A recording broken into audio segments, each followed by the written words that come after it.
ஒரு கணமும் சோம்பிராத என்னை அநியாயமாக இப்படி அமர வைத்திருக்கிறார்களே. சரி, பொறுமையாக இருப்போம்.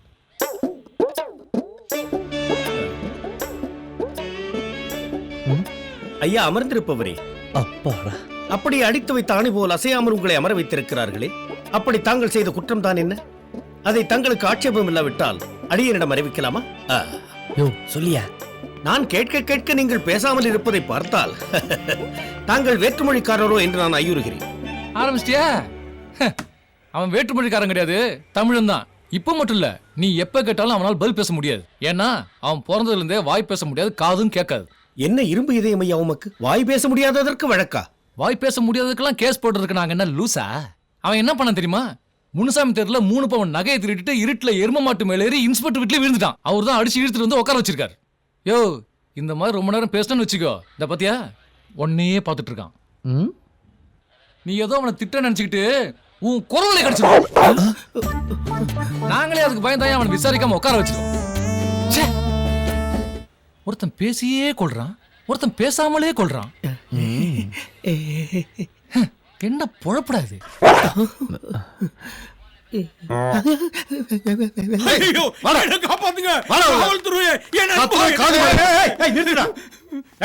இந்த நடு சாமங்கான அவனை அடிச்சு இழுத்து வரையில அப்படியே அவன் என்ன தப்புனா? இல்ல நீ யாரு, நீங்க 2 பேரும் யாரு? ஐயா, இந்த ஆள் ஒரு ஜோசியக்காரன். ஊர் ஊரா ஜோசியம் பாக்குறேன், பரிகாரம் பண்றேன்னு சொல்லி ஊர் பூரா பணத்தை வாங்கிட்டு ஓடி போயிட்டாங்க. எங்க தேடியும் கிடைக்கல. இன்னைக்குதான் வசமா மாட்டினாதான் என்கிட்ட கொண்டு வந்தேன். அப்படியா? ஐயா, என் முகத்தை கொஞ்சம் நல்லா பாருங்க ஐயா. அவன் சொல்ற மாதிரி ஐயா என் முகம் இருக்கு. ஐயா, இப்படிதான் என் பொண்ணுக்கு 3ஆம் தேதி கல்யாணம் நடக்கும்னு சொன்னா. அது நல்ல விஷயம் தானே. ஆனா 2ஆம் தேதி வேற ஒருத்தன் கூட ஓடி போயிட்டாங்க. ஐயா, நான் போய் சொன்னாலும் என் வாய் போய் சொல்லாது. இருங்க ஐயா. யோ ஐயா, பயா போயா. ஆமா, இவனுங்க சொல்றதெல்லாம் உண்மையா? ஐயா, என் திறமையில உங்களுக்கு நம்பிக்கை இல்லைன்னா என்ன சோதிச்சு பாருங்க. உங்கள யாருக்காவது நான் கரெக்டா சோதிச்சு சொல்லலைன்னா என்னை என்கவுண்டர்ல போட்டுங்க ஐயா. எங்க பாக்கான்? என்ன சிங்க முகம் தெரியுது? ஓ, பட்டல்ல இருக்கிறதா? யோ, உன் முகத்துல முடிச்சா கிணறே காணாம போயிடுமையா. கிணத்தை பத்தி பேசாதாமா? ஆஹா ஆஹா, முகனா முகம், இது முகம்.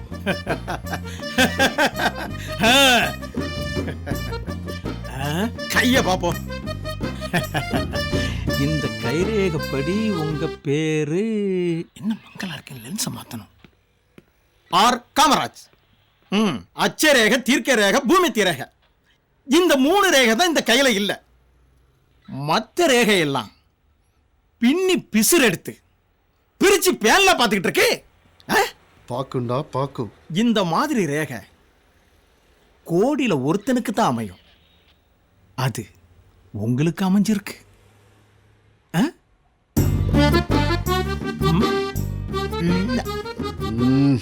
கடமை, கண்ணியம், கட்டுப்பாடு, இந்த 3மே உங்ககிட்ட இருந்து தான் சார் உங்க டிபார்ட்மெண்ட்டுக்கு ஏற்றுமதி ஆகுது.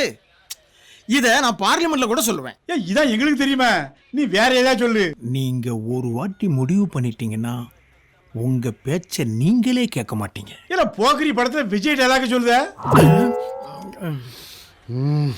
சாருக்கு என்ன கிடக்கு சொல்ல? இன்னைக்கு உங்க கைரேகப்படி உங்க மனைவி கிட்ட நீங்க அடி வாங்கியிருப்பீங்க.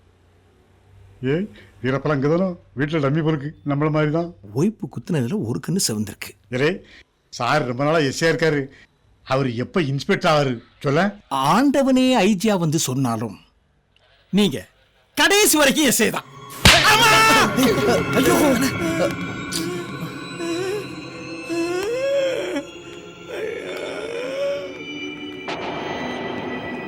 உதவி ஆய்வாளரே, ஏன் இப்படி உன்மத்தம் கொண்டவன் போல் நடந்து கொள்கிறீர்கள்? உங்கள் கைரேகையை பார்த்து பலன் கூறியதற்காக உங்கள் கைரேகை அவர் கன்னத்தில் பதிகின்ற அளவிற்கு அவரை அடிப்பது கைகை ராமனுக்கு செய்த கொடுமையினும் பெருங்கொடுமை என்றோ? எதுக்கு இப்ப ராமாயணம்? ஏன் ஆத்திரப்படுகிறீர்கள்? உங்களை பார்க்கின்ற பொழுது குரங்கு அனலில் விழுந்து வெறிகொண்டு தேள்கொட்ட, கரம் செய்ய பாம்பனவம் தீண்ட, பனையேறி பேய்பிடித்தாட்டினார் போல்கான் என்ற பாடலில் வருகின்ற குரங்கின் நிலைதான் கவனத்திற்கு வருகிறது. யோ, யார பார்த்து குரங்குன்ற? ஒரு வாட்டி சொன்னதுக்கே இவருக்கு ஒரு 10 வருது. மார்க்கெட் பூரா இவருக்கு தான் பேர் தெரியுமா? மேல் சொல்ற வாத்தியாரன்னு பார்க்க மாட்டேன், லாடம் கட்டுறேன். போய் உக்காரியா, உக்காரியாண்ணா. இறைவா இறைவா. டேய், இவனை கூட்டிட்டு போய் என்ன பண்ணுங்கடா போங்கடா ஆடி. டேய், டேய், போடா. நான் உன்னை பிரிச்சு பேன் பாக்குறேன் பாரு. சாமியார்ல தான் போலி சாமியார் இருக்காங்கன்னா எல்லா தொழிலையும் போலி இருக்கத்தான் செய்றாங்க. இளைஞனே, நீ செய்த தவறு என்ன? அது ஓடி வந்த கேசு. அப்படியா? உன் உள்ளம் கவர்ந்த அந்த கன்னியார்?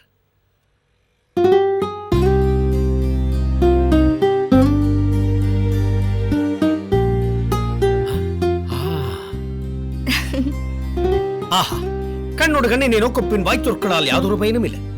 உன் உள்ளம் கவர்ந்த அந்த கன்னி அழகு பதுமைதான்.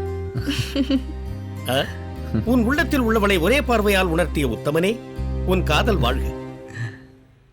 கவலை வேண்டாம், காவலர்களோடு நான் உரையாடுகிறேன். காவலரே,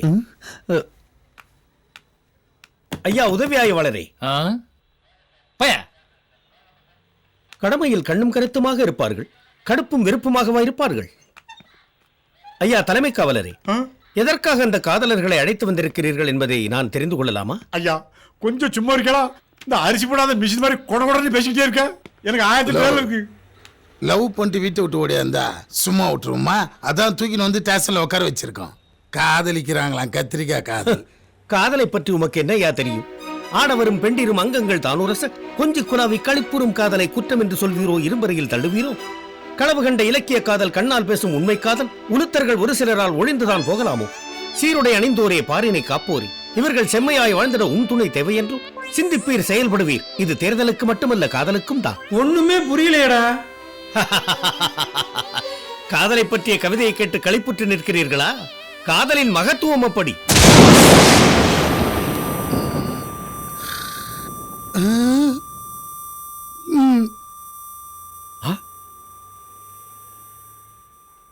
செவியில் குருதியா? செவியில் குருதி விடுகிறது என்றால் சிரத்தில் சூடு ஏறிவிட்டது என்று பொருள். சூடும் இல்ல சொரணியும் இல்ல. நான் பாதுகாப்புக்கு போகும்போது பல கவிதை கேட்டிருக்கேன்.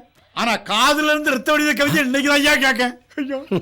பாவம், தமிழ் அறியாதவர்கள். நான் கூறிய கவிதையின் மகத்துவம் புரியவில்லை. ஐயா நாயனம் வாசிப்பவரே, உமக்கு இந்த கவிதையின் மகத்துவம் புரியும் என்று எண்ணுகிறேன். உமது செவிகுளிர சிந்தை மிகழ மீண்டும் ஒரு முறை ஏம்பட்டுமா? என்னது மறுபடி முதலேந்தா? என்னையா மயங்கிட்டாரு? அப்ப சங்குக்கு சொல்லிடலாமா? பாவம், பசிமயக்கம் போல். எழுந்தவுடன் கூறுவோம். ஆய்வாளரே, உமக்கும் வள்ளுவ பெருந்தகை கூறிய விருந்தோம்பலுக்கும் கிஞ்சிற்றும் சம்பந்தம் இல்லையோ என்று நான் ஐயுறுகிறேன். தனி ஒரு மனிதருக்கு உணவில்லை எனில் ஜகத்தனை அழித்திடுவோம் என்றான் பாரதி. நின்று கொண்டிருந்த மனிதன் நிலையற்ற மரம் போல் கீழே விழுகின்ற அளவிற்கு அவனை பட்டினி போட்டிருக்கிறீர்கள். இது எந்த விதத்தில் நியாயம்? அடைத்து வைத்திருப்பவர்களுக்கு அன்ன ஆகாரம் வாங்கி கொடுத்து அவர்களை அன்போடு பேணி பாதுகாப்பதுதானே அரசாங்க அதிகாரிகளுக்கு அழகு. ஜோ, அவன் ஏன் உந்தான்னு எனக்கும் தெரியும், இத பாக்குறவங்களுக்கும் தெரியும். வீணா என் வாயை கலராத. கிளறுவதற்கு உமது வாய் என்ன குப்பையா அல்லது நான் என்ன கோழியா? ஜோ கிருபா சார், முதல்ல உன்னை என்கவுண்டர்ல பொண்ணையா? சும்மா கடந்த ஓனான காதல விட்டுட்டு ஓரமா நின்னு வேடிக்கை பாக்குற. உயர்தனைக்காரர்கள் பேசுகின்ற இடத்தில் ஓனான் இங்கிருந்து வந்தது.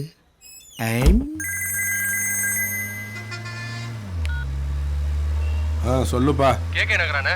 ஆமாப்பா, சென்னை கேக்க நகர் போலீஸ் ஸ்டேஷன் தான். கவலையை விடுங்கண்ணே, நம்ம ஆளுங்க தான் இருக்காங்க. அதெல்லாம் கிடக்கட்டும்டா. இன்னைக்கு தண்டபாணி பொண்ணு ஓடி போயிட்டான்னு ஊரு ஃபுல்லா பேசுறானோல்ல. தண்டபாணி பொண்ணை இழுத்துட்டு ஓடுனவன போலீஸ் ஸ்டேஷன் வாசல்ல வச்சு தண்டபாணி கண்ட துண்டமா வெட்டி கொன்னான்னு நாளைக்கு இந்த ஊரு பேசணும்டா. பேச வைக்கிறேன்டா, பேச வைக்கிறேன். வைடா போன.